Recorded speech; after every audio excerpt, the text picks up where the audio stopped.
Hey guys, remember to like the video and hit subscribe. I feel like if this debate would have been like 1 year into the future, like this, Peter would be like, so I learned how to read Mandarin for this, and so as I'm like live translating the hieroglyphics, I noticed that like koala, but it's actually a mistranslation. It might be bamboo rat or something like that. So, I mean, what are the odds that there are two seafood markets that both sell koalas? And I'm pretty sure he's talking about Huanan Market. I mean, it could theoretically be another market, but Ruclaim didn't prove that. And, you know, this guy, Guy Demuneuf, probably said that, but Guy is really not a good source. I can get into that. We don't actually know if Connor got sick. He says that he got a positive test from the hospital, but he's not listed in any reports. He's not listed in any hospital records. He just says in an article the hospital contacted him. He's 25 years old. I mean, what are the odds a 25-year-old actually goes to the hospital for COVID? He says his cat... And he's white, a foreign student. If this was the first case, this is like perfect for China to report on. This is like the perfect propaganda case. Died from COVID. SARS said something else. I mean, you can give me a link, but this is what I read in the article. That's extremely unlikely. I've never heard of that. I think he's really just making up a story to get it in the newspaper. We also can't ask him for details because he overdosed on drugs a year later. Now, who would make up a story about something that would happen to get international attention? So he's dead now. You know, Peter, I don't think... The quote you gave from Connor, can you tell me when that quote was? We can look. I just want to know because obviously if he's making things up, it's going to be influenced by... I understand you're doing what you're interested in, but how is this any relevant in 2025? Who is going to debate you on this? I don't care. Conservatives say all their conspiracies were right. None of them were right. And I want to be able to debate doctors on this. If I run into Weinstein, or if I run into the loser that said Robert Malone, or any of these people, I want to be able to debate these guys on this. And I am confident at this point that I could 100,000 million%. If we go back and listen to... has been on that, like... I won't do this now. Made it easier, but Yeah. the point is they did prove it was possible. Yes. Like this So, guy says, so many in things my are just opinion, not correct. We should have, and all of it laid in bats. There's a seafood market, and I thought, okay, I know what the story is, and I tweeted. I don't know enough about the story yet, but looks to me like the Wuhan seafood market is the source, that the virus comes from bats, and we have to talk about the bushmeat trade, which has always been a terrible idea. And immediately people tweeted back at me, so you think it's just a coincidence that there's a biosafety lab level 4 in Wuhan where this started? And I thought, what? That's a heck of a coincidence. How many are there in all of China? How many are there in this district? What do you mean that's a heck of a coincidence? And so I started to look into it. I retracted the tweet. I said, maybe I don't know enough about the story yet. And I started to look into it. And I went down the rabbit hole. Because as much as we have been assured by a huge range of experts that this has to have been a bat-borne coronavirus transmitted to people, possibly through pangolins, maybe through some intermediate host that we don't yet know, that story looks less and less likely. And the story that is looking more and more likely, what I would call the lab leak hypothesis, is looking ever stronger. And anyway, I've been in contact with other people who have reached that conclusion. We have faced all kinds of pushback. But in a sense, again, we still don't know. It is possible that this came from the wild without human meddling. But the virus itself has several components that suggest that it is actually the result of manipulation in the lab. And that it escaped probably from the Wuhan Institute of Virology, but there's another lab in Wuhan. It may well have escaped, and we may be dealing with consequences of the It would go as well as the Finkelstein debate? No, because these guys purport to be scientists, so they would at least try to make more specific claims, and I don't think they would survive those claims. fact that it was manipulated in a lab. So one of the techniques that labs who study viruses like this use is something, so the research is called gain-of-function research. Gain-of-function research means you are taking a virus and you are adding a capacity to it in order to study how it works. And then one of the things that is done to study how it works is something called passaging, where a virus is infected, a creature is infected with the virus, and then the virus is allowed to pass between individuals of that species. It can also be done in tissues, in cellular tissues, where tissues are infected and the virus is allowed to spread from one cell to the next. And what happens is evolution. So there's a strong possibility that this virus was under study, that it was enhanced in the laboratory, and that we are dealing with consequences that are the result of that enhancement that make it more dangerous than it would otherwise be. And what do you believe those enhancements are? Well, Okay, we won't go over these. Maybe I'll look at this video again after this, but he makes a lot of specific claims that are just redonkulous now. But if I run into any of these quote-unquote educated types, I want to bully the fuck out of them, all right? March 4th, 2020. So at that point, he's probably already heard about like cats getting COVID. He's definitely heard about Huanan. He's definitely heard about, you know, he has all the details to put in his story. Just one suggestion, if we can include tabloid articles, when I was a kid, this is what they had in tabloids. This could possibly be patient zero. The Guardian. Yes! My grandma loved Bat Boy. You can look directly at the interviews. Yeah, and I think maybe you should like do Bayesian analysis on the inputs in your model. This would be one suggestion for how root claim could get things wrong or get things more right. Like, let's say, okay, we're not sure if we trust it. What are the odds a 25-year-old needs help? So this is where I would fight on Peter, because I think at this point, you've proven my argument. Like, listen to what he just said, right? Bayesian analysis doesn't work here. Why? Well, because you've kicked the can down the road to just asking the hard question of what are your inputs rather than figuring out the inputs. Like, okay, well, what if we do Bayesian analysis on the inputs? Okay, actually, that does solve the problem for our inputs. Good job. How do we solve the inputs of our inputs? What if we just use Bayesian? It's the quote. It's literally the quote. We literally just lived the quote of the Bayes thing, right? Am I spelling this wrong? The joke goes that you do Bayesian reasoning by doing normal reasoning while muttering Bayes under your breath. Like literally this. Like let's just Bayes every single thing, and then eventually we can just use simple mathematics to calculate everything complicated, you know? Hospital care for COVID. You put that in your model. You say, what are the odds his cat died? You say, you like these little 2x multipliers. Let's say drug addicts often lie, or his disease progression sounds fake. And also, I don't like the idea of people claiming academic authority and researched findings, but only presenting the conclusions without going into the foundations. Well, you should be able to just bite the abstracts and the conclusions of papers. That's what I always used to say before. But now I just don't trust anything I read on the internet from anybody. But I actually, it's not even fair for me to say that, because I think the academic consensus is still generally correct.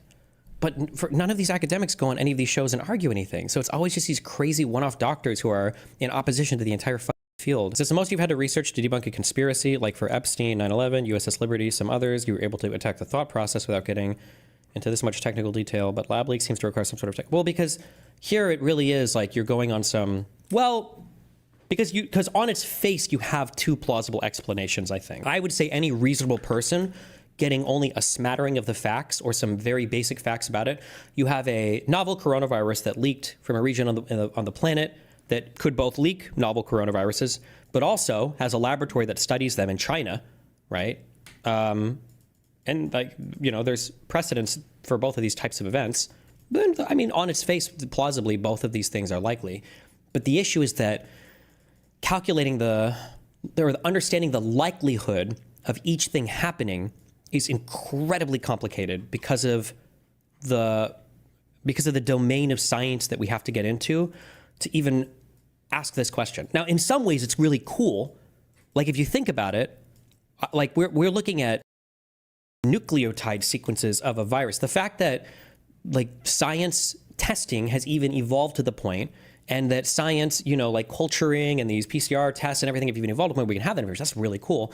But to get into that test is a lot harder. When we argue about like the USS Liberty, nobody is, like the question about the USS Liberty isn't, could the Israeli planes have launched a torpedo that is fast enough in water to catch the ship in these current conditions? We don't have to get into that much of like science to like answer those questions. These are much broader, macro, human-y, like it's just not the same type of question. Yeah, I don't know if that makes sense.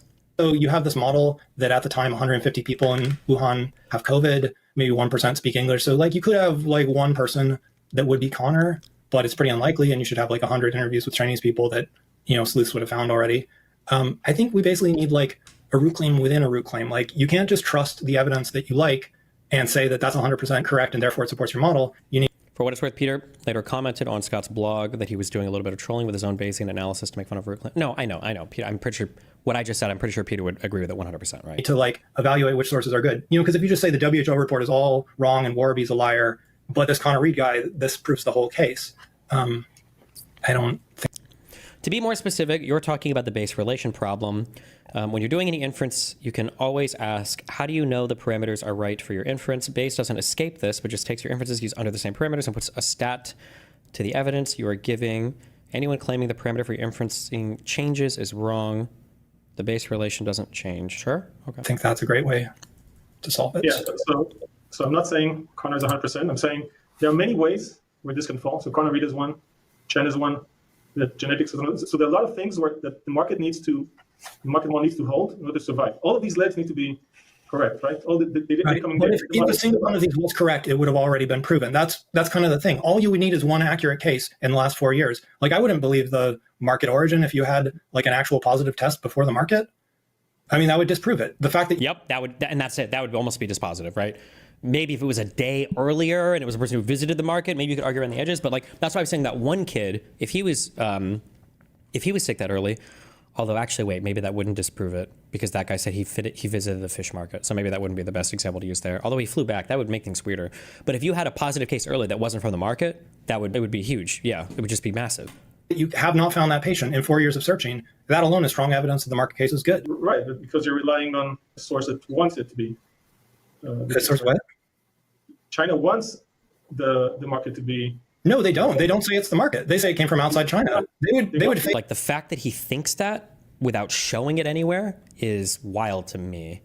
Where is the evidence that China wants it to be from the market? If they want it to be true, they'd fake an animal. They could do that at any time and just say, "Hey, we found the animal." Why wouldn't they do that?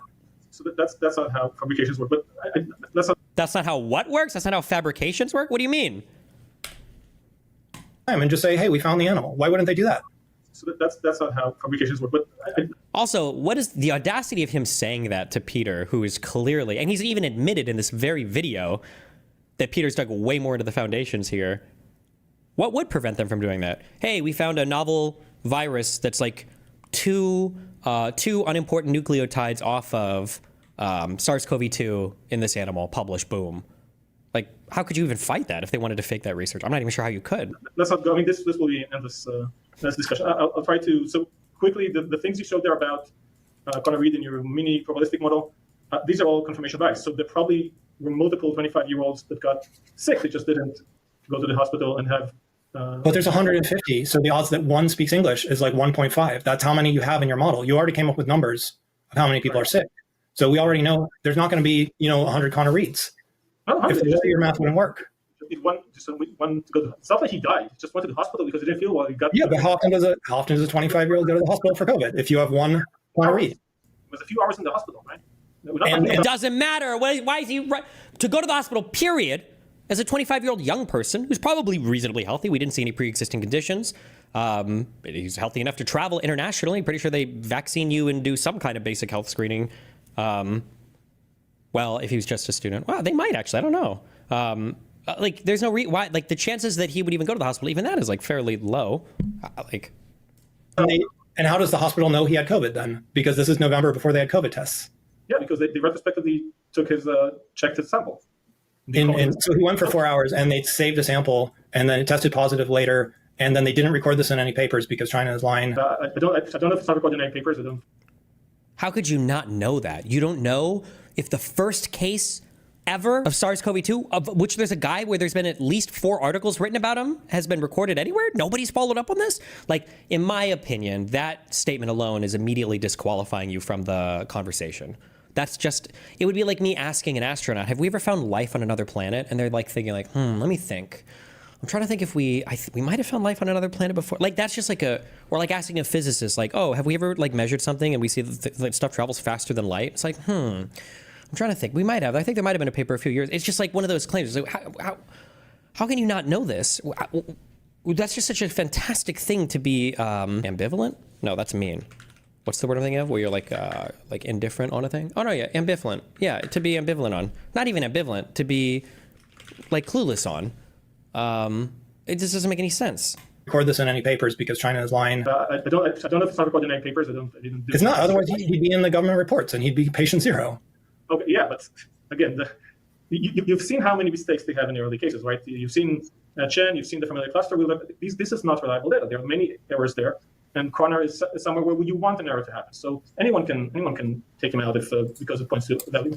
Just because there are errors early on, this is one of the things that triggers me is that like people don't especially when people, the aesthetic of being intelligent or doing science is like so sexy that people that don't know anything about science like want to say that they do science or science and investigation. Okay, like when a novel concept is discovered and a bunch of papers are being published about it, right? And all these, like some of these are going to be wrong. Of course, that absolutely will be the case. So, and maybe a lot of them will be thrown out, but generally speaking, there will be a few, hopefully, that are like pointing in a direction. And then from there, you do a whole bunch more research. And like even of the whole bunch more, some of these will probably get thrown out there. And then these papers will generally begin to point with higher confidence in a certain direction. It's not like a novel thing happens, a bunch of papers written, we throw all of them out because all of it's bad and shit, and then we start over. Right? You have some foundation. That statement of like, oh, well, all of the early data was bad, so we throw all of it out. Some of it probably was, for sure. But for all of the data that seems to be pointing in the same direction over and over and over again, well, there's probably something there. You can't just throw all of it out because you don't like it. It's somewhere where you want an error to happen. So anyone can take him out if because it points to maybe he has a friend who's a family of someone that I don't. There's so many things that could happen. So what you brought there is stop that. Okay, never mind. Also, calling him a drug addict, he was a teacher. Yeah. So, Yeah, and he died of overdosing drugs. I mean, it doesn't not mutually exclusive. Yeah, we're not talking about a dysfunctional person. He's just a guy. Yeah, but people do attention-seeking things. You have to compare the odds that it's attention-seeking behavior versus he actually is the secret patient zero that proves your case. That's a fair comparison to do. We can do that. But So you're talking about Guy Demunoff, and this came up in the first debate. I didn't have time to debunk it. You said there's 90 early cases missing, and the data is biased. So this is another one that I found while I was trying to figure out, like, should I do this debate? Because if this is true, I'm going to drop out of the debate. And I debunked it, and it's wrong, and it's hilariously wrong. Wait, but which one? Hold on. So you're talking about Guy Demunoff, and this came up in the first debate. I didn't have time to debunk it. You said there's 90 early cases missing, and the data is biased. So this is another one that I found while I was trying to figure out, like, should I do this debate? Because if this is true, I'm going to drop out of the debate. And I debunked it, and it's wrong, and it's hilariously wrong. But he actually got into the Washington Post somehow. So he says, so the first thing I've noticed, this is a common thing I noticed with a lot of misinformation, is they frequently tell you what their sources are, but they don't actually link to them. They just say like, oh, here's you could not ask for better data sources, but he doesn't link to them. I've noticed this a lot with the anti-vax people. It's very much like saying there's nothing up my sleeve. And then they like underline the wrong numbers from the paper. And so the purpose of his project is to say there's 80 unreported cases in December and there's 9 in November. And then I went to those two papers and I actually read them. And the first paper said the first case. Oh, the ultimate destroyer of shitty ideas is actually reading the papers. The only thing that I hate about Peter for this debate is that he didn't figure out a shortcut to this. Like you had to having to go and actually reading the actual papers. Oh shit, you're right. The level of glasses in this stream is strong. Dustin needs to put his on. True. And so the purpose of his project is to say there's 80 unreported cases in December and there's 9 in November. And then I went to those two papers and I actually read them. And the first paper said the first case is in December 8th. And the second paper says the first case is December 8th. So neither of the papers actually supports what he said. He's just saying something else. And the second thing, his goal is to prove that there's like 200 plus cases, 260 cases overall. So you can look at the first paper. He's trying to say 260. The paper actually says there's 146 cases up to 29th of December. And the WHO report says 174 cases up to December 31st.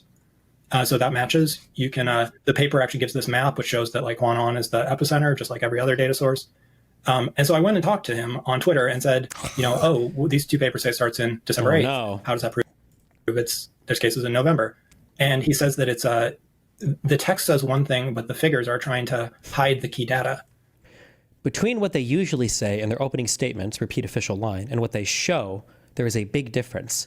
That is the way they likely played the censure on top of using their high-ranking positions. The key data is also usually in little-noticed graphs. For instance, from its title, this paper does not even seem to be one where you would get this information. The author is a top Chinese scientist who has worked with Holmes. Keep in mind also, it is highly sus. Now, maybe there might be times exceptionally where this happens, but writing a research paper, like interpreting data is part of a paper. Like figuring out what data you want to collect and how to do it is another incredibly important part.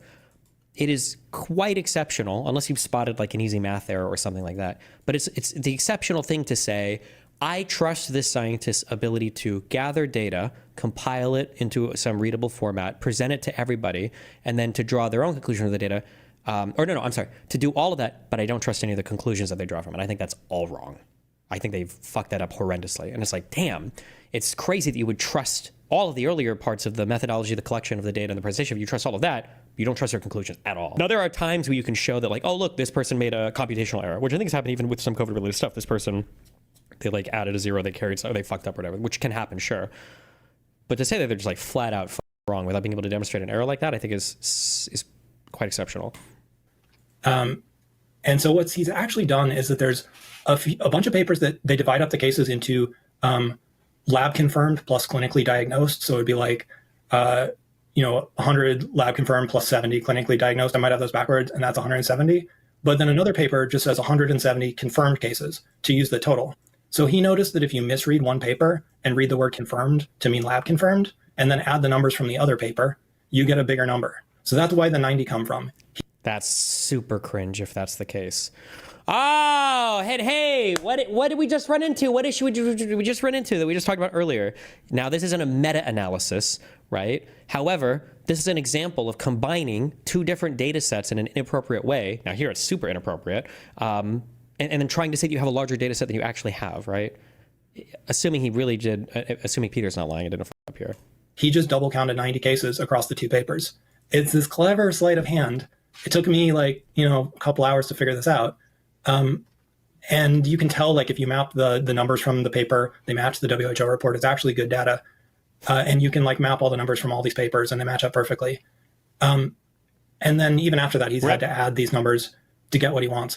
So it's just this sleight of hand to confuse people that he somehow got into the Washington Post. And now the other lab leak people, they cite this as evidence, as proof of their theory. But this is unlike Picard. With Picard, you can say, hey, your paper's wrong, and you eventually get an erratum. With him, you can go to him on Twitter and say, hey, this is wrong. And there's no peer review. There's no way to correct it. And it's decentralized. So there's, a dozen people like Guy doing this stuff that makes this lab leak hydra of all these weird false claims. It's also just hilarious that he thinks the Chinese scientists hid the data in plain sight, but that he could only read that their figure was wrong, or where the hidden information was. I'd recommend a Slate Star Codex, Astral Codex 10 post about this, explaining a modern misinformation campaign is a decentralized movement. It's not from the top where they're making the stuff up and disseminating it to you. They get people to participate, and that's what draws people into this. They like being lab leak researchers because it lets you feel important. It lets you feel like you're finding what you're doing, the forbidden information deep diving. You're finding stuff that no one else has ever found before. You're doing the work that nobody else dares to do. China hid, and it's the same thing with QAnon. It's the same thing with lab leak. And I'm not saying a bunch of these people aren't necessarily bad actors. They're all just they found a purpose in writing these Bayesian analyses, the ones that you cited, and they got status with their community for saying these things. And Root claim you're basically a part of this community now. You go on Twitter, which is kind of funny because I would imagine, I can't prove this, but I'm pretty sure I'm right. I would imagine that if you could find anything like this legitimately as a scientist, this would be the stuff that you would literally get the horniest about if you did real research. Holy shit, I can publish something that stands in opposition to half of a field, and I have a really strong argument, a good article that backs it up, and from top to bottom. This is a career-making. This is a career-making publication if you truly have something that good. But the fact that these guys are confined to Substack and Twitter. And there's one guy that says, hey, if lab leak's false, why can't you prove it to Sarah Wilf? Why don't you just bet $100,000? And most people in the world don't have Oh no. Oh no. And he did. $100,000 to bet. And they also don't have 6 months of time to go through every one of these claims and see why every single one of them is wrong. I'm the one weird person in the world that has both the time and the money to call you out on this. The guy that disproved the huge Alzheimer's disease study, that was published, wasn't it? That was a math guy? Alzheimer's study disproven beta amyloid based. Schrag, 37, a soft-spoken, nonchalantly rumpled junior professor, had already gained some notoriety by publicly criticizing the controversial FDA approval of an anti-amyloid beta plaque drug, Aduhelm. His own research also contradicted some of Cassava's claims. Research? What? He feared volunteers in ongoing simulfilm trials faced risks of side effects with no chance of benefit. So he applied his technical and medical knowledge to interrogate published images about the drug and its underlying sciences. Oh, this is for a court case, for which the attorney paid him $18,000. He identified apparently altered or duplicated images in dozens of journal articles. The attorney reported many of the discoveries in the FDA petition, and Schrag sent all of them to the National Institutes of Health. You want to talk about a racket? Everybody in the scientific community and the journals probably would have had a financial incentive to carry on with this research and to not do anything from this guy. But do they must have. I'm curious if I'm sure they published something about this at some point. No, I don't know what I would look for. Would he be the publisher? I would have to look at this on Google Scholar. Matthew Schrag. This would be super malicious, but do you think that Root Claim has the $100,000 fee because most academics don't have that amount of disposable wealth? I think it is malicious because if you're going to be this obsessed with numbers and you're going to make a bet, I think that you should be providing odds. And if you're a Root Claim and you think that you have like 95% odds that something is true, then somebody should be allowed to wager, you know, $5,000 or $6,000 against your $100,000 on the same subject. To say that you want one-to-one odds on a bet when you claim to have invented a novel system to be able to probabilistically infer with a high degree of accuracy some event having occurred or not, if you're only willing to stake one-to-one, what you tell me with the money that you're putting, you're saying one thing, but the money is defending a 50-50 proposition. You're saying it's, you know, I'm no better than chance at being correct or not on this, I think. Oh, this guy's a fucking nerd. This guy publishes all sorts of stuff. Wow, crazy, huh? Damn, wait, when do you fuckers, how old are you guys when you start publishing shit? 2013, 2009? How old is this guy? It said he was 37 in that article? What, this guy's publishing shit when he's like 22, 21? This guy. My first paper was at like age 21. Well, fuck you. But I don't like this bullying tactic that's being used. And I think the community is creating bad information. I yield. Sorry. For these debates, though, that's not what he's betting on.